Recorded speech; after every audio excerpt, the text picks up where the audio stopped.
सरसंस्थापक छत्रपती शिवाजी महाराज, क्रांतीचे महासूर्य भारतरत्न डॉक्टर बाबासाहेब आंबेडकर, छत्रपती शाहू महाराज, या मंचावर उपस्थित शिवसेनेचे पक्षप्रमुख आदरणीय उद्धवजी ठाकरे, भारतीय जनता पक्षाचे राष्ट्रीय नेते आणि लोकसभेतील उपनेते माननीय गोपीनाथरावजी मुंडे, मंचावर उपस्थित रिपब्लिकन पार्टी ऑफ इंडियाचे राष्ट्रीय अध्यक्ष माननीय रामदासजी आठवले, स्वाभिमानी शेतकरी संघटनेचे लोकप्रिय नेते खासदार माननीय राजू शेट्टीजी, राष्ट्रीय समाज पक्षाचे नेते माननीय महादेव जानकरजी, सन्माननीय तावडेजी, रावतेजी, आशिष शेलारजी, अनिल देसाईजी, सदाभाऊ खोतजी, सुरेश हळवणकरजी, चंद्रकांत दादा पाटीलजी, या मंचावर उपस्थित विधानसभा विधान परिषदेतील सर्व आमचे सहकारी, सर्व महायुतीचे पदाधिकारी आणि या ठिकाणी उपस्थित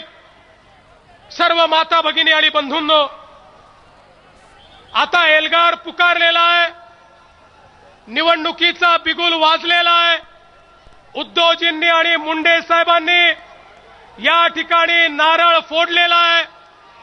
आता केवळ एकच निर्णय जनतेला करायचा आहे की आघाडीच्या घोटाळेबाजांसोबत राहायचं की महायुतीच्या जिगरबाजांसोबत राहायचं, हा एकमेव निर्णय आता बाकी आहे.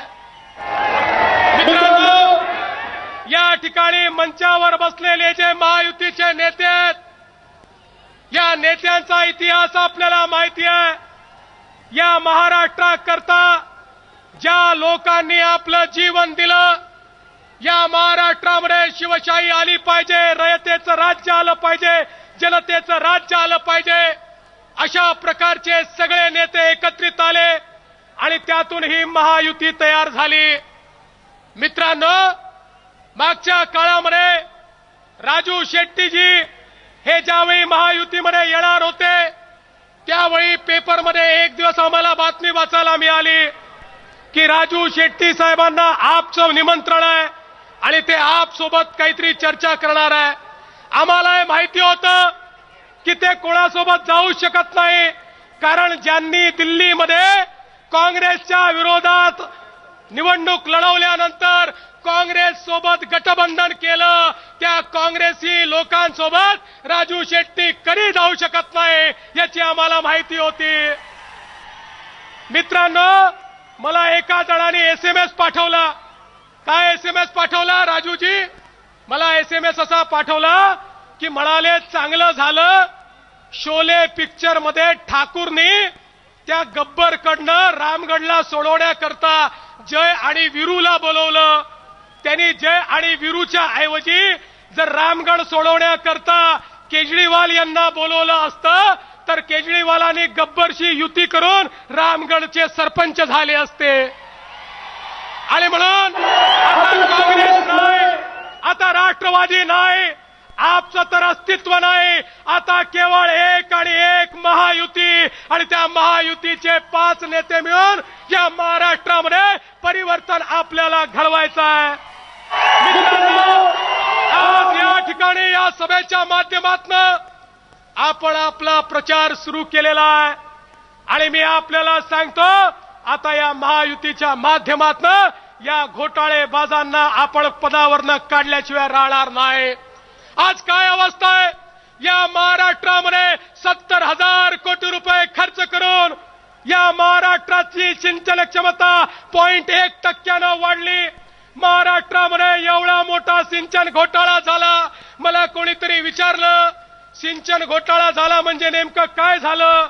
मी त्याला सांगितलं, आमच्या महाराष्ट्रातले राष्ट्रवादीचे एक मंत्री अमेरिकेमध्ये गेले, अमेरिकेच्या मंत्र्याला भेटल्यानंतर त्यांना घरी चहा प्यायला बोलवलं. त्या ठिकाणी जाऊन चहा प्यायले आणि चहा पिताना त्याचं सगळं वैभव पाहिलं आणि त्या मंत्र्याला म्हणाले, तुमच्या देशात तर मंत्र्याला फारच वैभव आहे.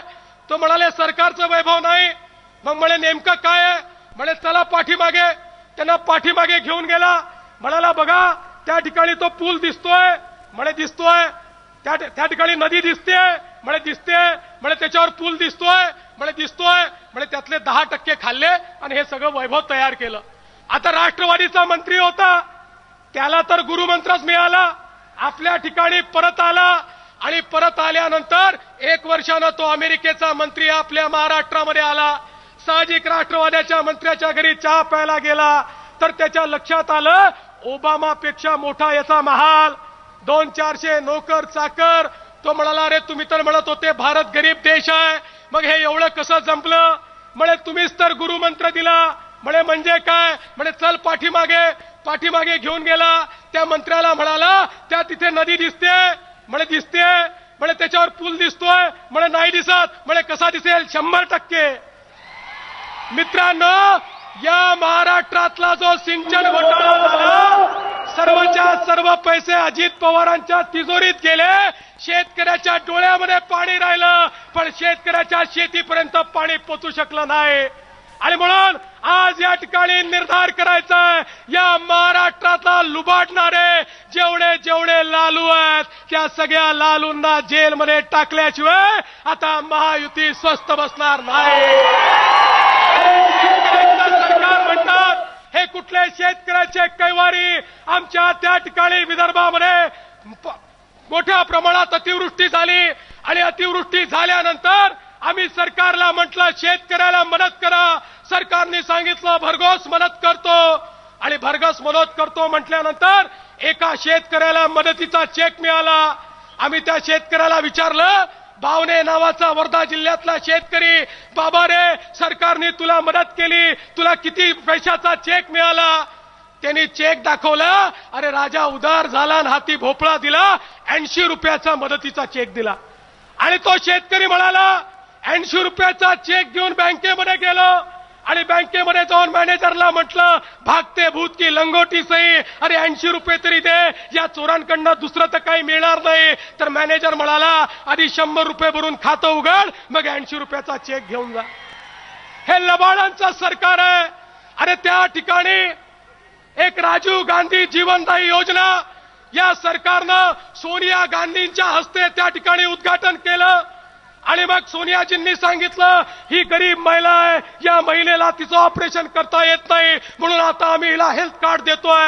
आणि मग तिला असं जवळ घेतलं. आमचे पृथ्वीराज चव्हाण असे, अजित पवार असे त्यांनी हसत हसत फोटो काढले. आणि 2 दिवसांनी लक्षात आलं जिला गरीब महिला म्हणून हेल्थ कार्ड दिलं होतं त्या गरीब महिलेचा 8 खोल्यांचा बंगला होता, तिच्या घरामध्ये एसी होता, तिच्या घरामध्ये फ्रीज होता, तिच्या घरामध्ये गाडी होती आणि लाखो रुपयाचं उत्पन्न तिच्याकडे येत होतं. हे सरकार असंच आहे, गरिबांच्या नावावर योजना तयार करतं, ती गरिबांपर्यंत पोचू देत नाही. सगळेच्या सगळे पैसे यांचे कच्चे बच्चे खाऊन टाकतात आणि गरिबांची अवस्था ही नेहमी तशीच राहते. मित्रांनो, आज या ठिकाणी महायुतीने निर्धार केलाय, आता ज्या गोष्टी आम्ही सांगतो त्या गोष्टी हे सरकार करतं. 2004 साली माननीय शिवसेना प्रमुख बाळासाहेब ठाकरे यांनी घोषित केलं होतं की आम्ही शेतकऱ्यांचं वीज बिल माफ करू, आम्ही त्यांच्याकडनं वीज बिल घेणार नाही. तातडीनं यांना घोषणा केली वीज बिल माफ. आणि त्यानंतर 0 अशा प्रकारचं रिडिंग घेऊन बिलं दिले. लोकांना वाटलं वीज बिल माफ झालं. लगेच लोकांनी यांना मतं दिले आणि मतं दिल्यानंतर निवडून आल्याबरोबर लोकांना बिलावर बिल बिलावर बिल बिलावर बिल आणि बिल भरलं नाही तर शेतकऱ्याचं डिस्कनेक्शन हे काम या सरकारनं केलं. आता महायुतीने घोषणा केली आम्ही विजेच्या दरात कपात करू. लागलीच या लबाडांनी घोषणा केली आम्ही 20% कपात करू, पण ही 20% कपात नाही. मित्रांनो, 8 महिन्याकरता नोव्हेंबर महिन्यापर्यंत MERCने लावलेले सरचार्ज हे कमी करणार आणि त्या माध्यमातून आम्ही वीज कपात केली आहे म्हणून सांगणार आणि निवडून आल्याबरोबर पुन्हा त्या ठिकाणी विजेचे बिल आपल्याला भरावे लागणार. महायुतीच्या नेत्यांनी घोषणा केली आहे त्या ठिकाणी वीज कपात आम्ही करू. मग ती या ठिकाणी आपल्या हातमागाची असो, यंत्रमागाची असो, घरगुती असो, ती सगळी वीज कपात करू, पण ती वीज कपात करताना अनुदान देणार नाही. वीज कंपन्यातला भ्रष्टाचार आम्ही बंद करू आणि भ्रष्टाचार जर वीज कंपन्यातला बंद केला, मी देवेंद्र फडणवीस तुम्हाला या ठिकाणी आज सांगतो की एका दिवसामध्ये हा भ्रष्टाचार जर थांबवला, 40-50% विजेचे दर कमी येतात. त्याच्याकरता सबसिडी देण्याची आवश्यकता नाही. ज्यांच्या घरामध्ये हे तुमचे माझे बिलाचे पैसे चालले आहेत, त्या पैशाचा ओघ जर थांबवला तर निश्चितपणे या ठिकाणी वीज बिल कमी होऊ शकतं.